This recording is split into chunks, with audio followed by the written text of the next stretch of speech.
भाइनेरको तर्फबाट भन्नुपर्दाखेरि गुणस्तर अथवा quality is at the core of what we do हैन। हामीले दिन खोजेको गुणस्तर सेवा नै हो।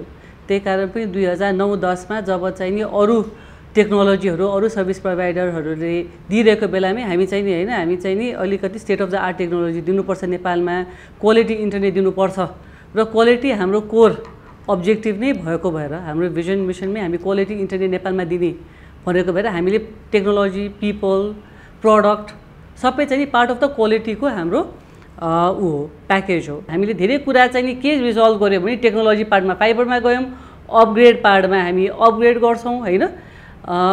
यता इन्टरनेसनल ब्यान्डविथ जुन हाम्रो आउने थियो जुन पहिला चाहिँ त्यति राम्रो थिएन मिडियम पनि त्यहाँ पनि पोइन्ट अफ फेलियरहरू थिए त्यहाँ पनि हामीले र सर्भिस प्रोभाइडर उताकोले पनि धेरै त्यसमा एफर्ट लगाएर त्यहाँ पनि स्टेबलाइज गर्यौँ।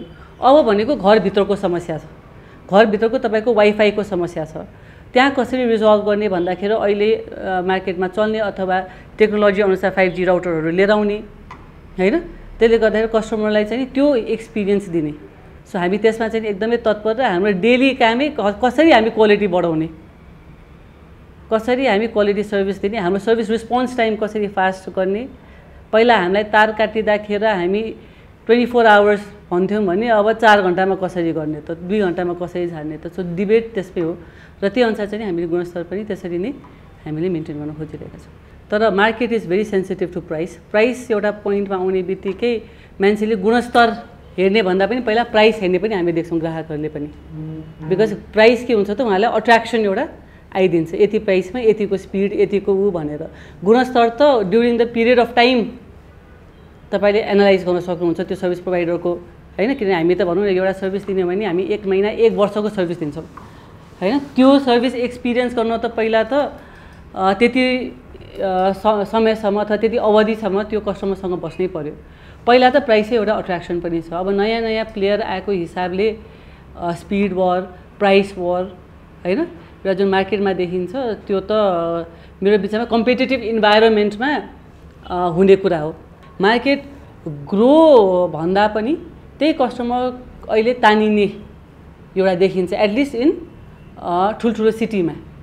सो त्यो गर्दाखेरि सबै service provider as a customer चाहिँ मैले समातेर राख्नुपर्छ हैन। भोलिको दिन भन्दा पनि आज चाहिँ नि मैले समातेर राख्नुपर्छ भन्ने माइन्डसेटमा छौँ हैन। अब भोलि प्राइस बढ्ला भोलि के होला भन्ने त देखिनेछ। प्राइसमा चाहिँ हामीले इन्डियालाई पनि निकै हेरिरहेको छु इन्डियाको प्राइसिङ कस्तो छ त्योभन्दा हामी नेपालमा कसरी दिन सकिन्छ हैन। अब अहिले हेर्दाखेरि हामी झनै झनै इन्डियाभन्दा पनि सस्तो हुन थालिसक्यौँ कि 200-300 स्पिडमा।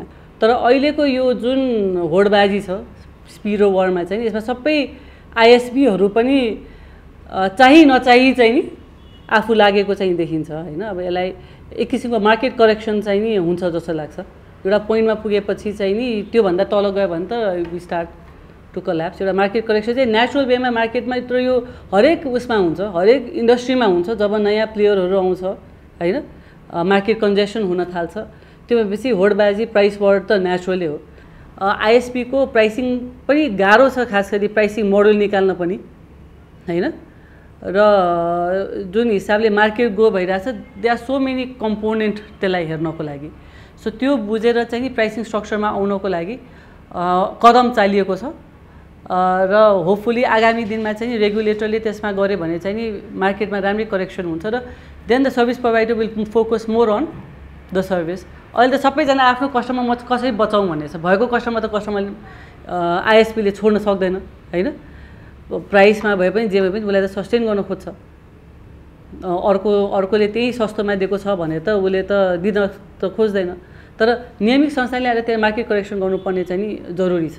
अब चाहिँ नि it's time that regulator also get involve. अहिलेसम्म हुनुहुन्थेन उहाँहरू यो आइएसपीको प्राइसिङमा। यो चाहिँ नि पोजिटिभ मुभै हुन्छ जस्तो लाग्छ मलाई चाहिँ नि। तर नेपाल जस्तो मुलुकमा हैन जहाँ चाहिँ नि हाम्रो सानो ऊ छ पपुलेसन पनि कम छ त्यसको हिसाबले चाहिँ अब 130 प्रोभाइडर्सको लागि त एकदमै नै ठाउँ छैन हैन। एकदमै कन्जस्टेड हुन थालिसक्यो अब चाहिँ मार्केट।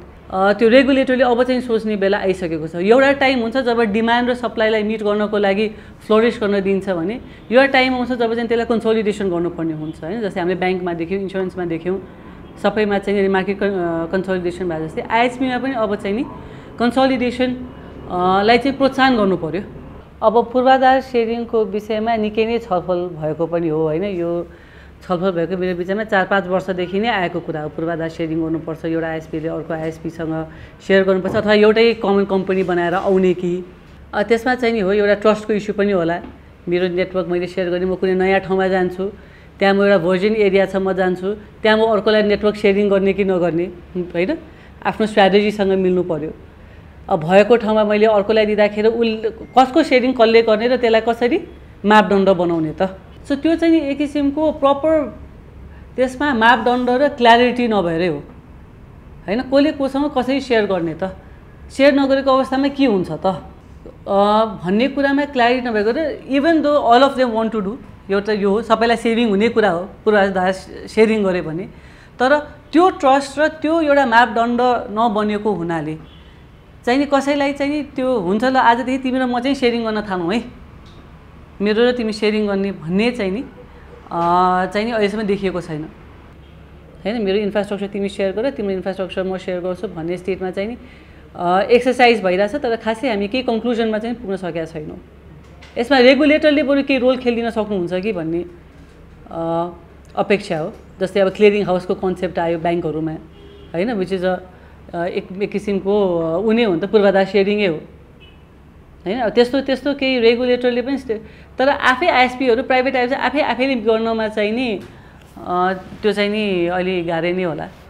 एनइएको पोल हामी ओभरहेड तान्न सक्ने भएको भएर नै तपाईँको इन्टरनेट यसरी फस्टाइएको हो नेपालमा, नभए त अन्डरग्राउन्ड जानुपर्ने भइदिए हामी यो प्राइसमा यो स्पिड यो रेटमा दिन सक्ने स्थितिमा हामी हुँदैन थियौँ। तपाईँ विदेशसँगै कम्पेयर गर्नुपर्ने हो भने $50-60 पर्ने इन्टरनेट हामी $10 पनि छैन, $8-10 रेटमा आइसकेको छ एउटा हाउसहोल्डलाई पर्ने इन्टरनेट हैन। भनेपछि त्यसमा मेजर रोल त त्यो पूर्वाधार हामीले सेयर गर्न पाएर नै हो, तार तान्न पाएको भएर नै।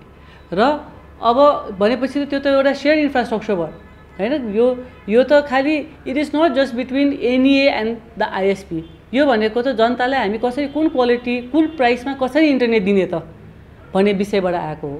अब यसमा के भयो त भन्दाखेरि यो थाहा भएकै विषय हो कि रेटमा चाहिँ नि हाम्रो एनइए र आइएसपीहरूको जुन हिसाबले पोल रेन्टको भाडा बढाइयो त्यसमा चाहिँ नि त्यो रेन्टमा त्यो प्राइसकोमा चाहिँ नि इन्टरनेट के अरे त्यो प्राइसमा दिँदाखेरि चाहिँ नि आइएसपीलाई चार्ज गर्दा चाहिँ हामीले के ग्राहकको एन्ड युजरको कस्ट बढाउनु पर्यो हैन।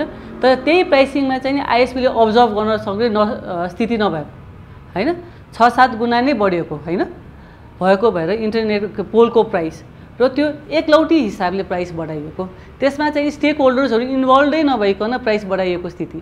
हामी जुन पूर्वाधार हामीले युज गरेको छौँ त्यो बापत हामीले राजस्व तिर्नु त हाम्रो कर्तव्य नै भयो, तर त्यो यस्तो आकाशीय हुनु भएन कि इन्टरनेटै दिन नसकिने अथवा त्यो प्राइसिङ नै सस्टेनेबल नहुने प्राइसिङ त गर्नु भएन।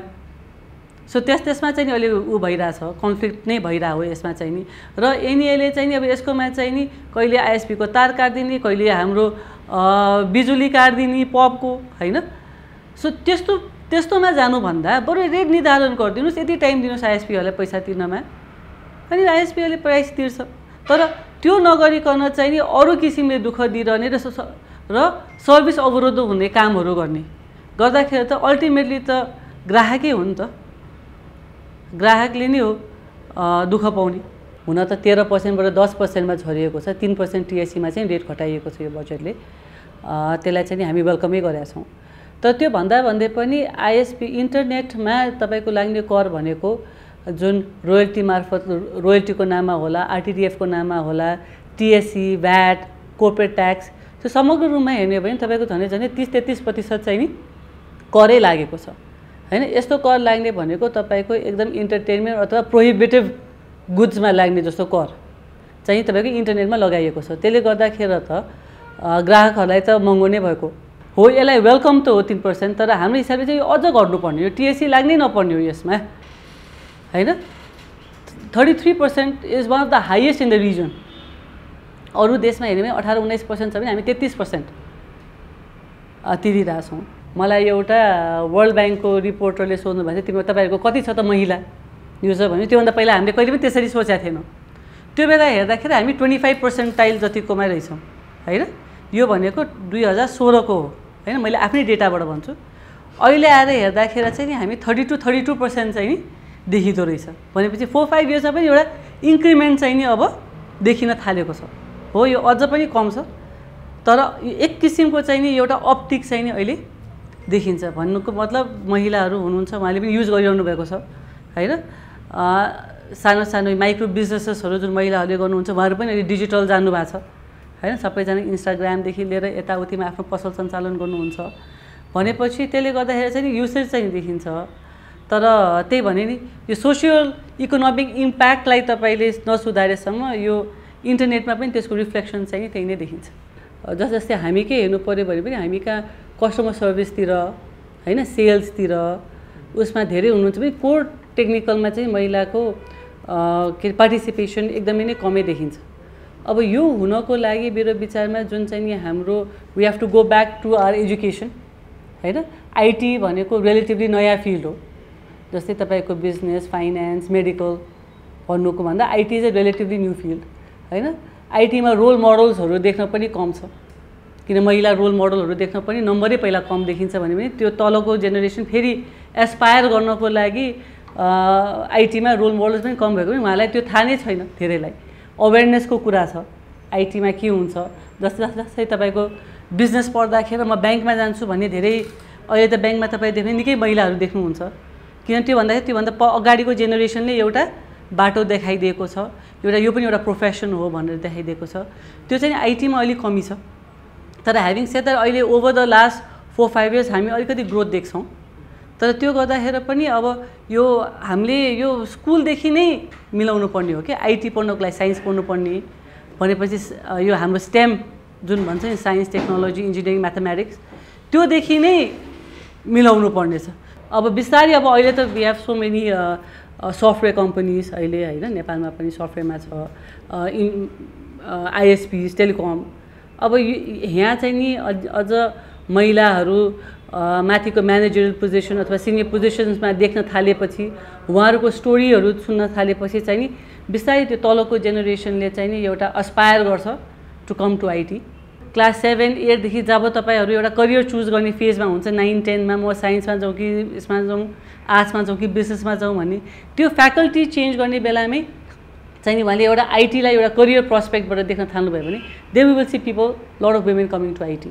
जति माथि स्किल, टेक्निकल स्किल बढी चाहिनेमा चाहिँ नि महिलाको अभाव त्यो स्किल सेट लिएर आउनको लागि चाहिँ कमी भएको त्यो चाहिँ नि हामीलाई अहिले पनि च्यालेन्जै छ। विवाह भइसकेपछि बच्चा हुने स्टेजमा भएपछि चाहिँ नि अलिकति प्रायोरिटी पनि त्यतैतिर जाने पनि देखिन्छ कि अलिकति टेक्निकली उहाँहरू हुनुभन्दा। सो त्यसको लागि चाहिँ नि हामी अब त्यही अब एक किसिमको कोचिङ गर्छौँ हैन, एउटा फेसिलिटी दिन्छौँ हैन। मटर्निटी लिभहरूमा हामी फ्लेक्सिबल बनाइदिन्छौँ किनभने धेरै जसो कतिजनाहरू छोड्न खोज्नुहुन्छ। सो हामी 1 वर्षसम्म नै फ्लेक्सी आवर्स दिन्छौँ so that they can come work and then they grow हैन। अरू कम्पनीमा 3 महिना 4 महिना छ भने हामी कहाँ 6 महिनासम्म तपाईँ 2 घन्टाको तपाईँले ब्रेक पाउनुहुन्छ भने 1 वर्षमा 1 वर्षसम्म तपाईँ 1 घन्टाको ब्रेक पाएर you can go early so that you continue to work हैन। र एक्टिभली पनि अहिले मेरो एचआरले वुमेन इन टेक्नोलोजी यो के ग्रुप्सहरूसँग उहाँहरू लागेर चाहिँ सकेसम्म कसरी अनबोर्डिङ गर्ने त, हाउ डु बी आइडेन्टिफाई कहाँ हुनुहुन्छ महिलाहरूको एक्सर्साइज गरिरहनु भएको छ भने वाइनेटकोमा हेर्नु पर्दाखेरि हामी अहिले अलिकति तल गएको छ। तर लास्ट इयर हुँदाखेरि हाम्रो सिनियर म्यानेजमेन्टमा अलमोस्ट 40% हो वुमेन हैन। तपाईँको डिपार्टमेन्ट हेड हुनुहुन्छ भने 40% वुमेन हुनुहुन्थ्यो भनेपछि एक किसिमको राम्रो जेन्डर बायस के अरे जेन्डर उसमा चाहिँ नि हामी आइसकेका थियौँ। त्यो that is a continuous challenge कि एउटा म्यानेजर छोडेपछि अर्को म्यानेजर त्यही स्किलको महिला लिएर आउन चाहिने हैन। अलिकति मार्केटमै कम पाइने चाहिँ नि इज अ च्यालेन्ज पनि छ। अब अहिले हामी भनेको हामी एक्सपेन्सनमै छौँ हैन। हामी अब 7वटा प्रोभिन्समा हैन हामी अब इन्टरनेट विस्तार गरिसकेका छौँ। अब त्यहाँको पनि अब हामी फर्स्ट टियर सिटी सबैमा फर्स्ट सेकेन्ड टियर सिटी धेरै जसोमा पुगिसकेका छौँ भने अब त्योभन्दा पनि अझ थर्ड टियर सिटीहरूमा पनि आफ्नो सेवा प्रदान गरेर जाने एउटा त्यो भइहाल्यो। अर्को चाहिँ नि अब क्लाइन्ट एन्डको होम सल्युसन्सतिर चाहिँ नि नयाँ इनोभेटिभ प्रडक्ट्सहरू लिएर आउने हामी त्यसमा रिसर्च स्टडी र गर्दैछौँ। सो आगामी दिनमा चाहिँ नि नयाँ प्रडक्टहरू त्यसको रूपमा आउँछ होला।